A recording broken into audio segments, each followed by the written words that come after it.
کل نفس ذائقۃ الموت۔ معزز سامعین گرامی قدر، ہم نے ایک موضوع شروع کیا تھا کہ رمضان کا مہینہ آپ سے اور مجھ سے صرف ایک بات کا تقاضا کرتا ہے کہ ہم اللہ کے خوف میں مبتلا ہو جائیں، متقی بن جائیں، اللہ سے ڈر جائیں۔ اور وہ خوف خدا ہمارے اندر کیسے آنا چاہیے اور وہ کس طرح آ سکتا ہے، اس حوالے سے چند گزارشات کو آپ کے سامنے رکھا تھا کہ دنیا کی بے رغبتی سے انسان اگر دنیا سے بے رغبتی کو اختیار کرے گا تو لا محالہ آخرت کی وجہ سے کرے گا، خوف خدا اس کے دل میں جاگودی ہوگا۔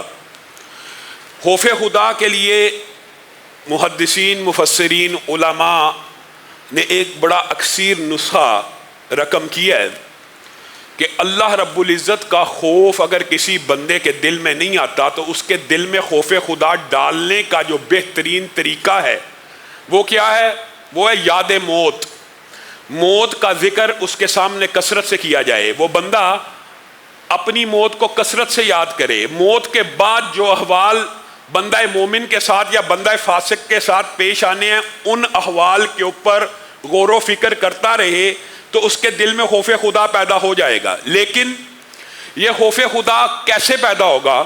یہ تب ہی پیدا ہوگا اگر ہمارا ایمان قرآن پاک کے اوپر اور حدیث رسول کے اوپر غیر متزلزل ہوگا، اگر ہمیں یقین ہوگا کہ اللہ رب العزت جو کہہ رہا ہے سچ ہے، نبی کریم نے جو بات کہی ہے سچ ہے، تبھی خوف خدا آئے گا۔ اتنی ڈرانے کی حدیثیں موجود ہیں خود قرآن پاک کے اندر موت کے حوالے سے۔ کل نفس ذائقۃ الموت، ہر ذی روح نے موت کا ذائقہ چکھنا ہے۔ کوئی ایک ایسا نہیں جس نے موت سے فرار ہو جانا ہے۔ کل شیء ہالک الا وجہہ، ہر چیز نے ہلاک ہو جانا ہے سوائے اللہ رب العزت کے۔ اللہ کہہ رہا ہے آپ کو اور مجھے یقین نہیں آتا، لیکن صحابہ کا ایمان یقین ایسا تھا۔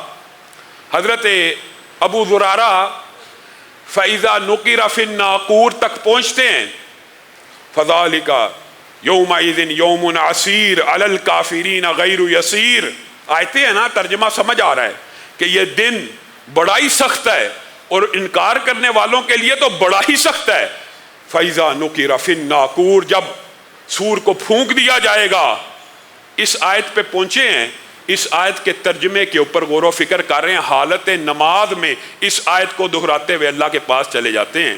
جناب خلید ایک دفعہ تلاوت کر رہے ہیں، اس آیت پہ پہنچتے ہیں کل نفس ذائقۃ الموت، بار بار اس آیت کی تلاوت کرتے ہیں، کہا بس کیجئے، آپ تو اپنے دل کے اوپر اثر ڈالنے کے لیے پڑھ رہے ہیں، لیکن بہت سے جنات ایسے ہیں جو آپ کی اس پرتاثیر تلاوت کو سن کے صدمے سے فوت ہو چکے ہیں۔ اور ایک تابعی کا واقعہ بھی موجود ہے کہ وہ حالت احرام کے اندر جب میقات پہ پہنچتا ہے، گھوڑے کے اوپر بیٹھا ہوا ہے، گھوڑے کو ایڑ لگانے کی کوشش کرتا ہے، رک جاتا ہے، پھر ایڑ لگانے کی کوشش کرتا ہے، رک جاتا ہے۔ ساتھی پوچھتے ہیں یہ کیا کرتا ہے؟ کہا دل سے ارادہ تو ہے کہ میں کہوں لبیک، اے اللہ میں حاضر ہوا، لیکن میں ڈرتا ہوں ساری زندگی کی جمع پونجی لے کر آج اللہ کو راضی کرنے کے لیے میقات پہ پہنچ چکا ہوں، آگے سے کہیں یہ آواز نہ آ جائے لا لبیک ولا سعدیک، تیرا نہ آنا قبول ہوا نہ تجھے اس لبیک کی مبارک ہو۔ کہا کوشش کر، بڑھ۔ خوف خدا اتنا دل میں آیا، پوری کوشش کی، طاقت کی، لبیک کی صدا لگائی حالت احرام میں، اسی وقت خوف خدا کی وجہ سے روح قبض کر لی گئی، اللہ کے خوف سے دل کی دھڑکن رک گئی۔ اور کتنا خوش نصیب تھا، حدیث کے الفاظ ہیں نا، جو حالت احرام میں، حالت حج میں فوت ہو گیا، قیامت تک جتنے حج آنے ہیں اس کا اجر و ثواب اس کے نامہ اعمال میں ویسے ہی لکھا جا رہا ہے۔ آپ مجھے بتائیں یہ جو دنیا کی اتنی بڑی حقیقت ہے جس سے فرشتوں نے بھی نہیں بچنا، کل نفس ذائقۃ الموت، جس سے کسی نے نہیں بھی بچنا، آج میں اور آپ موت کی اس گھڑی سے کتنا غافل ہیں، کتنا غافل ہیں۔ حضرت عمر بن العاص، آپ کو پتہ ہے فاتح مصر ہیں، رسول اللہ صلی اللہ علیہ وسلم کے جلیل القدر صحابی ہیں، اتنے جلیل القدر ہیں، اتنے جلیل القدر ہیں کہ کم صحابہ کو یہ اعزاز ملا۔ ایک مرتبہ رسول اللہ صلی اللہ علیہ وسلم نے کہا تھا یہ جو مقدمہ آیا اس کا فیصلہ عمر تو کر، عمر بن العاص، اس کا فیصلہ تو کر۔ اللہ کے رسول اختیار تو آپ کا ہے، حاکم تو آپ ہیں، فیصلہ آپ کے ہوتے ہوئے میں کروں؟ کہا ہاں اختیار میرا ہے، لیکن میں تجھے تفویض کرتا ہوں۔ پھر جو فیصلہ کیا رسول اللہ صلی اللہ علیہ وسلم اس فیصلے سے خوش ہو گئے۔ جنت کی بشارتیں پانے والے یہ صحابہ ہیں، اور یہ اپنے ساتھیوں کو کہا کرتے تھے عمر بن العاص کہ میرا دل سوچتا ہے اور میرا دل اس بات کے اوپر غور و فکر کرتا ہے، اور میں غور کرتا ہوں یہ جو ہمارے ساتھی دنیا سے جاتے جا رہے ہیں، ان میں سے کوئی موت کے وقت اس کیفیت کو کیوں نہیں بیان کرتا کہ اس کے اوپر کیا بیت رہی ہے؟ شاید اس کی کیفیت سننے کے بعد باقی لوگ اصلاح پکڑے، لوگوں کی کے لیے آسانی ہو جائے۔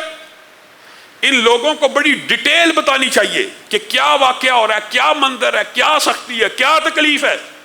اپنی نزا کا عالم آیا تو عبداللہ ابن عباس نے یہ قول ان کو یاد کروایا۔ ساری زندگی آپ کہا کرتے تھے کہ نزا کے عالم میں لوگ موت کی تلخیاں اور سختیاں کیوں نہیں بیان کرتے؟ آج آپ بظاہر لگتا ہے دنیا سے جا رہے ہیں، آپ وہ عالم بیان کریں تاکہ لوگ عبرت پکڑیں۔ تو عمر بن العاص کہنے لگے مجھے سمجھ آ گئی ہے کہ لوگ اس وقت میں ایک جملہ کہنے سے بھی کیوں قاصر آ جاتے ہیں اور کیوں یہ حالات بیان نہیں کرتے، لیکن اے عبداللہ میں تجھے بیان کرتا ہوں۔ مجھے لگتا ہے آسمان پورے کا پورا زمین میں گر پڑا ہے اور زمین کے اوپر میں اکیلا رہتا ہوں اور آسمان مجھے پیس رہا ہے۔ یہ وہ صحابی رسول ہے، اور میرے حلق سے سانس اتنی مشکل سے نکل رہا ہے کہ گویا سوئی کے ناکے سے اگر اونٹ کو گزارا جائے۔ صحابی رسول ہیں۔ حضرت شداد اوسی رضی اللہ اسی بات کو بیان کرتے ہیں، اگر لوگوں کو پتہ چل جائے نا موت کی صرف سختی اور تلخی کتنی ہے موت کی، یہ اس وقت کی بات ہو رہی ہے، یہ بھی بات یاد رکھیے، یہ جو موت کی شدت تکلیف کی بات آپ کے سامنے رکھی جا رہی ہے، یہ اس بیماری کی ہے کہ جس کی وجہ سے انسان جو سبب بنے گی موت کا، لیکن جب آنکھ اس دنیا میں چلی گئی، غیب کا پردہ اٹھ گیا، اس برزخ کی زندگی میں قدم رکھنے کی ابتدا ہو گئی، وہ جو بشارتیں ہیں نیک روحوں کے لیے وہ یہاں سے شروع ہوتی ہیں۔ اس سے پہلے کی جو سختی ہیں اس سے کوئی بھی مستثنا نہیں۔ اسی لیے دعا کی جاتی ہے کہ اللہ تعالیٰ موت کو آسان کرے۔ حضرت شداد اوسی کہتے ہیں اتنی سخت ہے، صحابی رسول ہیں اور بیان کر رہے ہیں لوگ میری بات کے اوپر کاش یقین کر لیں کہ موت کی سختی آروں میں چیرے جانے سے بھی زیادہ ہے، کنچیوں کے کاٹ کھانے سے بھی زیادہ ہے، اور اگر بندوں کو ہنڈیوں میں زندہ ڈال دیا جائے، ان کو ابالا جائے، موت کی سختی اس سے بھی زیادہ شدید ہے۔ کاش لوگ سمجھ جائیں کہ موت کا گھونٹ اور موت کی کرواہٹ اور موت کی تلخی کیا ہے۔